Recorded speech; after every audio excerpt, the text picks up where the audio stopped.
Voici monsieur Pascal Lobo, c'est le responsable du PPACI France. Voilà, c'est le. Voilà, donc on va lui donner la parole pour qu'il vous donne son point de vue. Merci beaucoup. Allez-y. Je sors de la salle de procès, mais c'est un procès qui est basé sur du faux. Je le dis ouvertement parce que c'est ce qui a été dit et vérifié et justifié par nos avocats. Notre camarade qui est en prison est en train de subir un procès politique. Donc, le verdict sera considéré comme un verdict politique. Gbagbo Koné a été arrêté le mercredi à 21h30. Mais à 14h, son procès et le PV de police était déjà rédigé. Écoutez bien, doyen, il faut... Non, s'il vous plaît. Les gars, vous qui êtes ici, là, il va reprendre cette partie-là, vous allez comprendre qu'il y a une main noire derrière. Doyen, est-ce que vous pouvez répéter ce que vous venez de dire? Bien sûr, oui. Parce que c'est ça qui est la vérité. Oui. Il a été arrêté à 21h le mercredi, 21h26, mais le PV de son arrestation à la police était rédigé à 14h. Donc le PV était déjà rédigé avant qu'on ait l'arrêt. Avant qu'on arrête Gbagbo Koné. Est-ce que vous avez compris? Les Ivoiriens, 4400 personnes partagées, tapotées. Voilà. Partagées. Ça, c'est le premier point. Oui. Deuxième point, le camarade Gbagbo Koné n'était pas en situation irrégulière. Il avait un titre de séjour qui est arrivé à expiration, qu'il devait renouveler le 30 septembre prochain. À notre grande surprise, ce rendez-vous a été annulé le 25 février, avant d'être arrêté le 26 février. Vous avez entendu? Oui. Et le courrier qui annulait sa convocation lui a été signifié pendant qu'il était en prison le samedi à 11h45. Parce que les réseaux qui ont été activés disaient déjà qu'il fallait rapatrier notre camarade le dimanche dernier. Le dimanche 2. Le dimanche 2, oui. Voilà. Or, nous sommes dans le cas d'un OQTF. En droit, un OQTF renvoie à une expulsion et non à une extradition. Dans une expulsion, c'est celui qui est expulsé qui choisit sa direction et sa destination. Voilà. Donc, nos avocats ont choisi la destination du Mali. Nous avons payé un billet d'avion pour que notre camarade quitte la France le 7 de ce mois en direction du Mali. Il ne peut pas venir en Côte d'Ivoire parce que ce n'est pas une extradition. On parle d'extradition lorsque le prévenu a un mandat d'arrêt international, ce qui n'est pas le cas pour notre camarade. Donc nous avons décidé qu'il parte au Mali. Pourquoi nous avons décidé qu'il parte au Mali? Écoutez bien. Parce que en Côte d'Ivoire, la vie de notre camarade est en danger comme celle de Steve Biko. Les avocats ont donné une copie de cette information. Steve Biko a été enlevé en Mauritanie. Et aujourd'hui, depuis plus d'1 an, il n'a aucun procès. Donc en Côte d'Ivoire, nous avons affaire à une dictature que nous avons dénoncée dans ce tribunal. Pour nous, quand c'est un procès politique, on profite pour faire la politique. Donc nous avons dit qu'en Côte d'Ivoire, il n'y a pas de justice libre. Voilà. Donc, partant de ce fait-là, nous avons décidé pour mettre à l'abri notre camarade de ce que les autres subissent en prison, ceux qui ont été enlevés par des foquets présidentiels en Mauritanie, ne peut pas se passer pour Gbagbo Koné. Donc nous sommes en train de mener ce combat et je vous rassure qu'on va le gagner. Le juge lui-même était étonné qu'on ait rédigé un PV avant l'arrestation. Voilà. Écoutez bien, un PV avant l'arrestation. Un PV rédigé avant l'arrestation. Vous comprenez? Donc, c'est dans cette situation-là que nous sommes. Une situation incongrue qui va certainement mettre la justice française en déroute et puis dans l'embarras. Voilà. Est-ce que vous pensez qu'il y a une main noire? Il y a forcément une main noire. Quand on parle de procès politique, ça veut dire que la politique est rentrée dans la justice. Voilà, donc forcément quand on parle de main noire, c'est qu'il y a forcément quand on parle de procès politique, c'est qu'il y a une main noire. Voilà. Donc la procureure n'était pas dans le vrai, elle était dans le faux. Elle a dit comment est-ce que notre frère il vit ici, mais notre juge, notre avocat a justifié du loyer régulièrement payé de 600 €. Voilà. De ses factures de téléphone régulièrement payées. Donc, il est en règle, il n'est pas en situation litigieuse en France.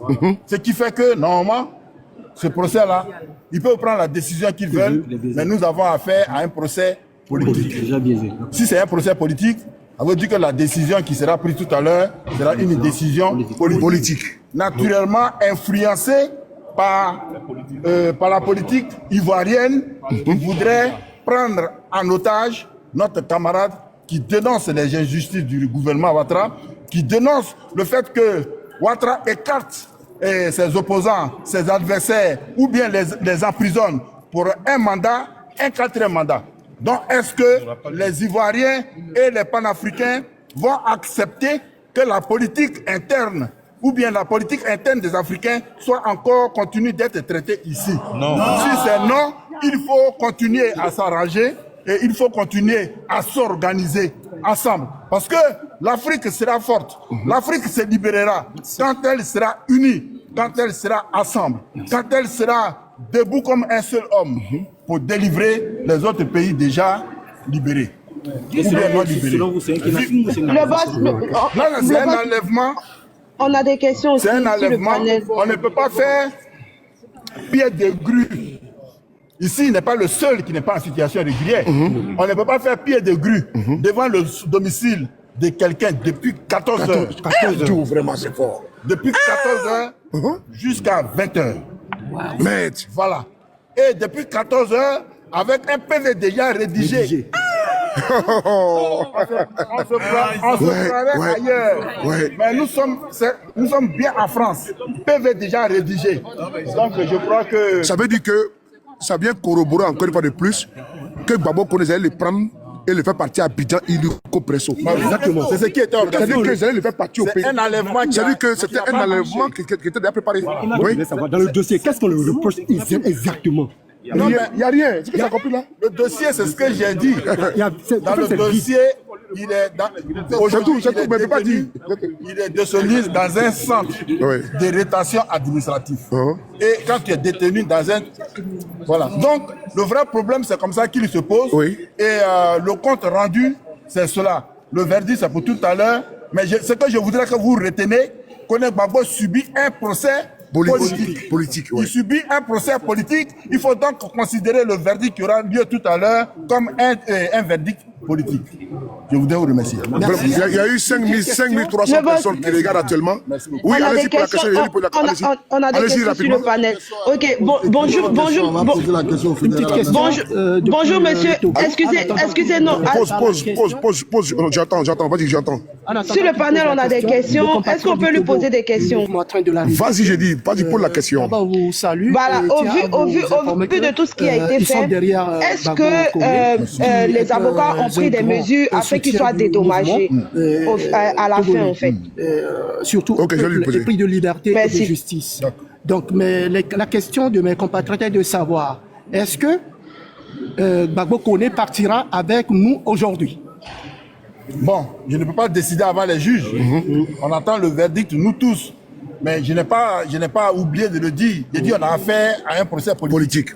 Donc, moi, tout ce que j'ai vu, le procès que j'ai vu là, on devrait repartir à la maison avec notre frère. Parce qu'il est totalement irrégulier. On ne peut pas rédiger un PV avant arrestation. Donc, non, Qu'est-ce qu'on reproche sur l'élément à Gbagbo? Parce qu'il vient de répondre là. On ne peut pas revenir là-dessus. Voilà. Donc, voilà. Merci. Mais bon, je pense que dans la mesure où il sortira d'ici, est-ce qu'il ne faudrait pas, comment dirais-je, engager une procédure également contre cette procédure qui est en cours, c'est-à-dire que son enlèvement, tout ce qui a été fait, rédaction de PV avant son arrestation, ça ne tourne pas rond.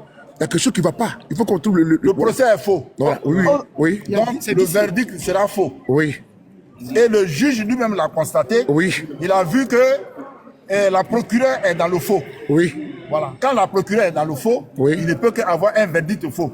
Avez-vous déjà vu un PV avant l'arrestation, à 14 h, un PV a été rédigé par la police à 14 h et on l'arrête à 21 h. Donc ça déjà, ça dénote du faux. Du faux, oui. Voilà. Donc je voudrais vous remercier. Oui. Je vous donne rendez-vous tout de suite à 13 h. Oui, 13 h. Voici, c'est les responsables du PPACI.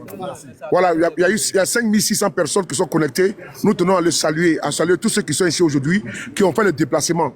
Tous ces Ivoiriens qui sont là, les membres de l'AES, du Togo qui sont également là, les Béninois qui sont également là, on tenait à vous saluer, les Congolais, Ingeta, les Camerounais, on vous salue également, vous qui êtes là, 6600 personnes, continuez de partager. Voilà, Congo la liberté et quoi? Le train de la liberté. Train de la liberté, donc partagez massivement, nous allons communiquer, ce n'est pas normal. Vous avez vu, nous avons encore des éléments nouveaux. Le PV de Gbagbo Koné a été rédigé bien avant son arrestation, ça dit jamais vu. Ça dit jamais vu. Ça a été rédigé à 14 h et puis arrêté à 20 h. Donc le plan c'était quoi? De l'envoyer à Abidjan le 2. C'était le dimanche 2, il va l'envoyer. Parce que le préfet lui-même a écrit dans son rapport qu'il n'a pas pu l'expulser le 2. J'ai dit bien, voilà.